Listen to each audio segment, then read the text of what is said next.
నీ జీవితంలో ఆత్మ గౌరవం ప్రాముఖ్యమా, ఇహలోకపు గురువులు ప్రాముఖ్యమా, దేవుడు ప్రాముఖ్యమా?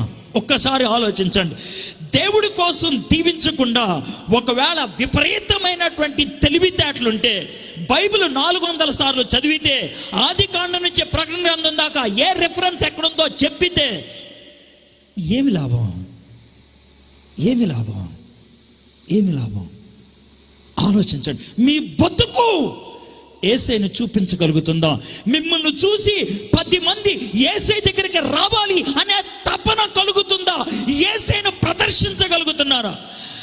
ఎవడైనాను తన ప్రాణమును సహా ద్వేషింపకుంటే నా శిష్యుడు కానేరుడు. ప్రాణం కోసం చచ్చిపోతావే, ఇహలోక సంబంధాల కోసం చచ్చిపోతావే, ఏ మాట కూడా ఆలోచించకుండా పలికేస్తావే, అలాంటప్పుడు